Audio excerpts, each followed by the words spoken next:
And good evening to everybody, and welcome to the Maternity and Midwifery Hour.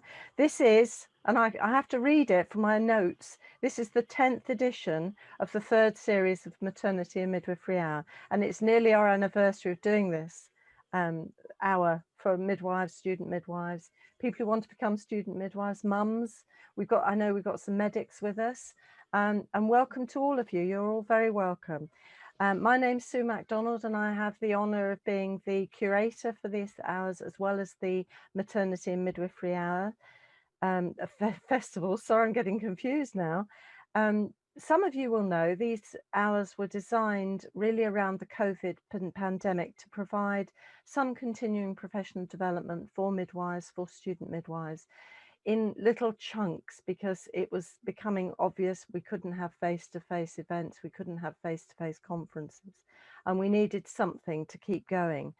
They're accessible live, so those of you who are with us live, you're seeing it live, you'll be able to have the recording as well. It's all free to attend, and it'll be circulated after this date, and you can access it and you can show it to your colleagues, and that'll be really useful after the event. And I know for those of you who are midwives coming up for revalidation, try out the Mapflix sources because they're fantastic. You have all of these hours on them, as well as the maternity and midwifery festivals. And this is fantastic also for student midwives and for anyone who's doing things like assignments. Loads of information, loads of resources, so do feel free to use them, and thanks to Mapflix for providing these resources for us. Now we've got a slightly different evening this evening, and we've got I like this, chai and chat with the Assam midwives. So I have my tea, my chai, and I know my colleagues here have also got their chai with them, and they're going to present a little bit later. And I'm joined by Nafisa Anwar and Sundas Khalid this evening. So welcome to both of you, and thank you for making time in your busy schedule. It does seem to be the people I invite along to the hour. They're always busy, but they're always so generous with their time and expertise. So thank you in advance for what you're going to do with us this evening. And before we start, I'd like to ask you for your moment of the week. We always do this to our presenters, just to sort of lighten the feeling a little bit. So maybe Nafisa, would you have a nice moment of the week you could share with us? Evening, Sue. Thank you very much for inviting me. Yes, I've got quite a pleasant moment of the week. My sister, who's been trying for a baby for some time, she's found out she's pregnant, but we found out today that she's having a little boy. And so we're very pleased. I'm going to be an aunt again. So yes, that's my moment of the week. Well, that's a very precious moment at this sort of time, isn't it? Thank you so much. That's lovely. How about Sundas? Do you have a moment for us? Yeah. Thanks again, obviously, for inviting me and Nafisa over. My moment of the week was the other day. I went on a walk and I saw some llamas. Yeah. Okay. It must be a little llama farm or something like that, but it just made my day. Yeah. Oh, lovely. I love that. That's perfect. I now have a picture in my mind of llamas walking through the countryside with you. That's truly a wonderful moment. Thank you, both of you. Before we move to the main meat of the evening, we always do at this point just emphasize that this is a difficult time for a lot of people. We're still in lockdown, and I know we're along the road map, but for some people that seems a long way along the road. And I know some, for example, some care homes are now allowing people in to see their loved ones, and that's been another step along the way and a very precious moment. I'd like to just, as I always do, but I still mean it with great love and with great thanks to all the people in intensive care units and high dependency units and medical wards who are looking after people who are recovering and working through COVID. It's a really hard time for them, and they're working very hard and have been working hard for months. And thank you to all of you who are doing that. And of course, a thank you to all of the people working so hard in vaccination centres. which is a huge success story, and massive numbers of people going through having their vaccinations and going again a step towards us feeling more safe. That's fantastic.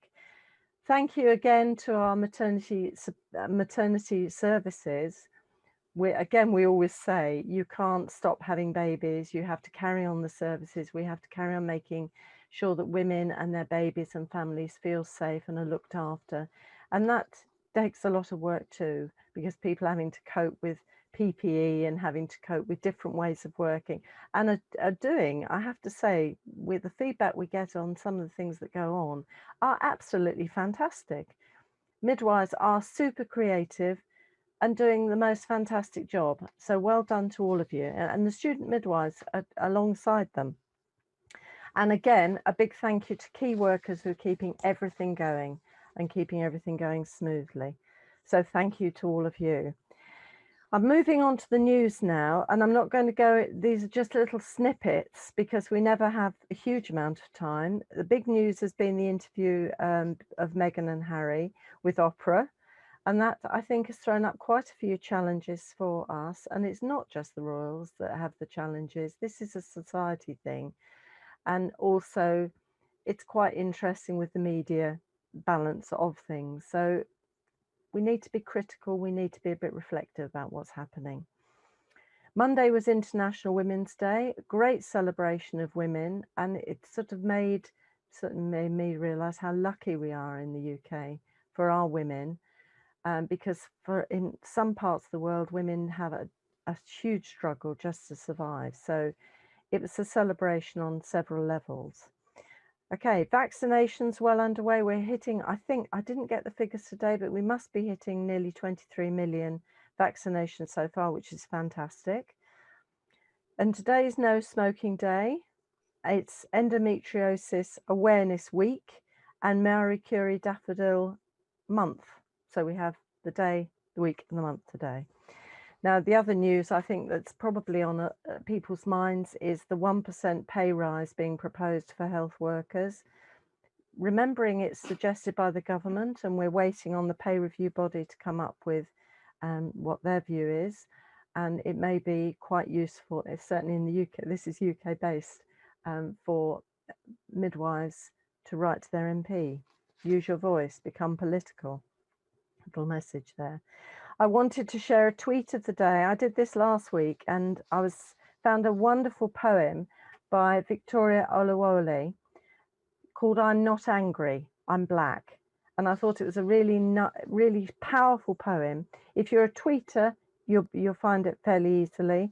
If not, I'll try and post it on the website so you can see. It's a very simple but a very strong poem, and I think very good. There's some great resources on the reference list, which is available to all of you after this. And Nafisa and Sundas have both given me some fantastic references onto that. So do pay very much attention to what they're saying, because you can get the references afterwards. And this evening we're having chai and a chat with two wonderful midwives who are part of the Association of South Asian Midwives, otherwise known as ASAM. They have a wonderful logo as well. They're going to share their experience and the work they're doing, as they're both very strong change agents, leaders and midwives committed to improving cultural competence. And I know they're going to share a lot with you.